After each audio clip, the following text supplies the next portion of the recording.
ठीक। अच्छा जी, हम अक्सर बात करते रहते हैं आपकी मेंटल वेलबींग के हवाले से, encouraging people to seek support, लेकिन कई ऐसे लोग जो एंटी डिप्रेसेंट्स का या कोई भी इस तरह की दवा का इस्तेमाल करते हैं, ख़ास तौर पर बग़ैर कंसल्टेशन के, they are at a risk of kidney failure. ये एक स्टडी पॉइंट आउट करती है और इसके ऊपर कई आर्टिकल्स भी लिखे गए हैं कि एंटी डिप्रेसेंट जो मेडिकेशंस हैं वो आपके लिए नेफ्रोटॉक्सिक हो सकती हैं, आपकी किडनीज़ पे एक मुज़र उसके असरात हो सकते हैं। किस तरह इसको अवॉइड किया जा सकता है? क्या इस बात का अदराक होता है? क्या लोग इस बात को जानते हैं? Is it just one of the unfortunate side effects जो बहुत कम लोगों को इफ़ेक्ट करता है, या फिर ये वो तमाम लोगों के लिए ये ख़तरा है जो एंटी डिप्रेसेंट्स का इस्तेमाल करते हैं? आइए इसको ज़रा समझने की कोशिश करते हैं। हमारे साथ मौजूद हैं डॉक्टर अहार। आप कंसल्टेंट हैं जी, मेडिकल स्पेशलिस्ट हैं, नेफ्रोलॉजिस्ट हैं। आइए आपसे जानते हैं। अस्सलाम वालेकुम आसिफ साहब। अस्सलाम वालेकुम जी, कैसे हालात हैं? मैं बिल्कुल ठीक ठाक जी। आसिफ साहब, मुझे ये बताइए, ये जो आज का हमारा टॉपिक है, क्या तमाम ही एंटी डिप्रेसेंट्स आपके लिए नेफ्रोटॉक्सिक हो सकती हैं? जी, सबसे पहले तो आपका बहुत शुक्रिया कि आपने मौका फराहम किया कि अपने लोगों के साथ इस चीज़ को डिस्कस किया जाए। इसमें बुनियादी तौर पर बात ये होती है कि हर दवाई तो नहीं, लेकिन ज़्यादातर दवाइयाँ होती हैं, उसका जो मेटाबॉलिज्म होता है वो या लिवर या किडनी के थ्रू होता है। सो ज़्यादातर दवाइयाँ जो होती हैं लिवर और किडनी के थ्रू उनका मेटाबॉलिज्म होता है। अब प्राइमरीली जिन दवाइयों का किडनी के थ्रू होता है तो वो तो नेफ्रोटॉक्सिक हो सकती हैं। जिनका लिवर के जरिए हो सकता है तो फिर ये होता है कि जिन लोगों की रीनल फंक्शंस अगर डिरेंज हो, उनके गुर्दे की कारकर्दगी अगर कमज़ोर हो, तो उसके लिए फिर हमें डोज एडजस्टमेंट करनी पड़ती है। मतलब कम डोज में वो दवाइयाँ उनको देनी पड़ती हैं। लेकिन जिस तरह आपने अर्ली जिक्र किया कि इसमें जो बुनियादी चीज़ है वो ये है कि आप अपने डॉक्टर से मशवरा करके एक दवाई का इस्तेमाल करें। सेल्फ मेडिकेशन जो है वो हर दवाई के उसमें जो है खतरनाक साबित हो सकती है, क्योंकि पेशेंट को पता नहीं होता कि कौन सी दवाई जो है वो लिवर के लिए टॉक्सिक है, कौन सी किडनी के लिए टॉक्सिक है। तो इस सूरत में अपने डॉक्टर से मशवरा जो है वो बहुत ज़रूरी है, और आपको जो प्रिस्क्राइब्ड मेडिकेशंस दी जाएं सिर्फ उन्हीं का इस्तेमाल किया जाए। बिल्कुल सही डॉक्टर आसिफ, यहाँ पे हमने एंटी डिप्रेसेंट से हालांकि बात शुरू की थी। बहुत सारी दवाइयाँ और ड्रग्स इस वक्त आपको एनर्जी बूस्टर्स के तौर पे दी जा रही हैं। इसमें ड्रिंक्स भी शामिल हैं और इसमें जैसे आपको ओवर द काउंटर आपको यानी कई एनर्जी ड्रिंक्स प्रोवाइड की जाती हैं, गोलियों की तरह पे भी। कई हमारे जो स्टूडेंट्स हैं वो जब उनके ऊपर एक हाई प्रेशर सीज़न आता है तो कई अद्वियात दी जा रही हैं। इनका हमारे किडनी और रीनल फंक्शन पे क्या इम्पैक्ट होता है? असल में जो आपने बात की ना, सबसे इम्पॉर्टेंट बात जो है ये एनर्जी बूस्टर्स वगैरह की। इनको अगर आप देख लें तो जो मार्केट में अवेलेबल हैं उन पर कैटेगोरिकली मेंशन्ड होता है कि ये 12 साल से कम उम्र के लोगों के लिए ठीक नहीं है।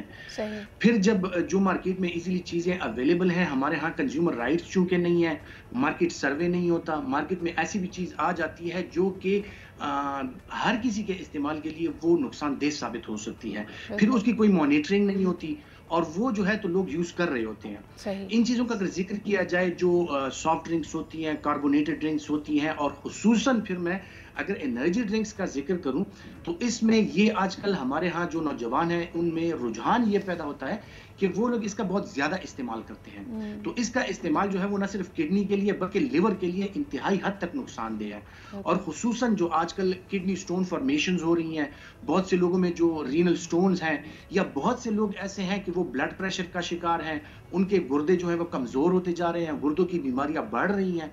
तो ये चीज़ें जो है सारा सिग्निफाई करती हैं, ये चीज़ें सारा पॉइंट आउट करती हैं हमें कि हमारी जो डाइटरी हैबिट्स हैं या हमारी जो सेल्फ मेडिकेशन की, या जिस तरह हम अपनी सेहत से गाफिल होके इन चीज़ों का इस्तेमाल करते हैं, तो ये डेफिनेटली हमारे लिए खतरनाक साबित हो सकती है। डॉक्टर आसिफ, एक और चीज़ के बारे में बात करना चाहूँगी। इस वक्त फिटनेस का जिन लोगों को क्रेज़ भी है, वो कई ऐसी चीज़ें, कई ऐसी आदतें, लाइफस्टाइल्स को अपना रहे हैं, ये समझते हुए कि शायद ये उनके लिए बेहतरीन तरीका, वो एक फ़िट और हेल्दी लाइफस्टाइल अपना रहे हैं, लेकिन शायद वो लाइल्मी में अपने साथ बहुत बड़ा नुकसान अपना कर रहे हैं। मैं यहाँ पर खुसूसन बात करना चाहूँगी हमारे जिम में जाने वाले मर्द हज़रात जो कि फ़ौरी तौर पर अपने मसल्स को बढ़ाने के लिए वे पाउडर या प्रोटीन शेक्स का इस्तेमाल कर रहे हैं। दूसरी तरफ वो ख़वातीन जो तेज़ी से वज़न घटाना चाहती हैं, वो भी कार्बोहाइड्रेट्स को और वेजिटेबल्स, फ्रूट्स को ख़त्म करके अपनी डाइट में सिर्फ और सिर्फ प्रोटीन का इस्तेमाल करिए। कीटो डाइट आपने देखा था कि पिछले दिनों उसका बड़ा क्रेज़ था। तो मुझे बताइए कि ये हद से ज़्यादा जो हम मुख्तलिफ सोर्सेज से प्रोटीन ले रहे हैं, जो कि वे पाउडर हो सकता है, चिकन हो सकता है, या बाकी जो मैक्रोज हैं, उनको हम अपनी डाइट से एलिमिनेट कर रहे हैं, इसका हमारे लिवर और किडनी पे क्या असर पड़ता है? देखिए, हिस्टोरिकली अगर आप देख लेना तो जो चीज़ एक इम्पॉर्टेंट है वो है बैलेंस डाइट। यानी बैलेंस डाइट में ऐसी चीज़ें हैं कि जिसमें आपके लिए कार्बोहाइड्रेट्स भी हों, आपके लिए प्रोटीन्स भी हों, फैट्स भी उसमें कुछ मिकदार में शामिल हों। तो अगर हम इन चीज़ों को कैटेगोरिकली अगर वो कर लें कि नहीं जी कार्बोहाइड्रेट्स मैंने बिल्कुल नहीं लेनी, ये मैंने ज़ीरो करना है, सिर्फ प्रोटीन्स मैंने लेनी है, तो फिर तो वो बैलेंस डाइट वाला कॉन्सेप्ट ही खत्म हो गया है। सही। तो अगर आप सिर्फ प्रोटीन्स लेती हैं या जो लोग हैं जो लेते हैं, जो आपने जिस तरह कहा कि जिम में जाते हैं और प्रोटीन डाइट और कीटो डाइट्स इनका इस्तेमाल करते हैं, तो फिर आपने देखना है कि उसका इम्पैक्ट आपकी हेल्थ पे क्या पड़ रहा है। सर खुसूसन इसका इम्पैक्ट मुझे बताइए किडनीज पे क्या पड़ता है, बिकॉज ये कई दफ़ा ये बात आई है, ख़तरे की बात आई है। आप थोड़ी सी जेनेरिक बात करें, मुझे बताएं कि किडनी पे ज़्यादा जब आप प्रोटीन इस्तेमाल करें तो उसका क्या असर पड़ता है? देखिए, जो प्रोटीन्स हैं वो कन्वर्ट होती हैं जाके यूरिक एसिड में, अमोनिया में, और इस तरह के यूरिया, क्रिएटिनिन और मुख्तलिफ किस्म के टॉक्सिक सब्सटेंसेस इनसे बनते हैं। जी। और किडनी जो है तो यही यूरिक एसिड, यही अमोनिया, यूरिया, क्रिएटिनिन इनको एक्सक्रीट करता है थ्रू यूरिन। तो अगर किडनी पे बर्डन पड़ता है और आपकी डाइट ऐसी है कि आपका प्रोटीन ब्रेक डाउन होने के बाद यूरिया, क्रिएटिनिन और ये टॉक्सिक सब्सटेंसेस और ये एसिडिक मीडिया जो बनता है, एसिडिक सब्सटेंसेस बनती हैं, तो किडनी पे डेफिनेटली एक प्रेशर पड़ता है उनको एक्सक्रीट करने में। सही। किडनी की अपनी एक कैपेसिटी है, अगर आप उस कैपेसिटी से बढ़ जाएं और किडनी पर प्रेशर ज्यादा पड़ जाए तो इसका मतलब है कि किडनी जो है वो वर्कलोड उस पर ज्यादा होगा, और अल्टीमेटली जिस चीज पे आप वर्कलोड ज्यादा डालते हैं कुछ अरसे के लिए तो वो कोप कर लेते हैं सिचुएशन के साथ, लेकिन जो ऑर्गन्स हैं वो भी फिर फेलियर की तरफ जाते हैं, और यही चीजें फिर एक्यूमुलेट डॉक्टर आसिफ, मैं ये कनेक्शन में जमा होती है। बिल्कुल, तो ये मैं स्टोन्स बन सकते हैं, इनसे यूरिक एसिड की वजह से गाउट हो सकता है जो जोड़ों की बीमारी है, इसी तरह जो रीनल स्टोन्स एक दफा बन जाए, या आपकी जो प्रोटीन एक्सक्रीशन है वो बहुत ज्यादा होने लगे, तो उसके साथ किडनी का नुकसान डेफिनेटली होने लगता है कि किडनी में स्मॉल ट्यूब्यूल्स होती हैं, छोटी ट्यूब्यूल्स होती हैं जो कि फिल्टर करती हैं, और यही चीजें वहां पर आके सेडिमेंटेशन होती है, बैठ जाती हैं, वहां पे आके क्लियर बना लेती हैं, और किडनी का जो फिल्ट्रेशन का जो अमल है वो शदीद तरीके से मुतासिर होता है। I think that's exactly what we wanted to develop, और मैं जो आपसे इंसिस्ट भी कर रही थी कि लोगों को बताएं कि किसी भी चीज़ को एतदाल में इस्तेमाल करना बहुत ज़रूरी होता है। अगर आप सिर्फ और सिर्फ प्रोटीन इस्तेमाल करें तो इसका मतलब है आपकी किडनीज ओवर टाइम काम कर रही हैं। आखिरी सवाल करना चाहूँगी डॉक्टर आसिफ, मुझे बताएं कि इस वक्त मार्केट में बहुत सारी स्किन वाइटनिंग के इंजेक्शंस और टैबलेट्स और मेडिसिन्स मौजूद हैं।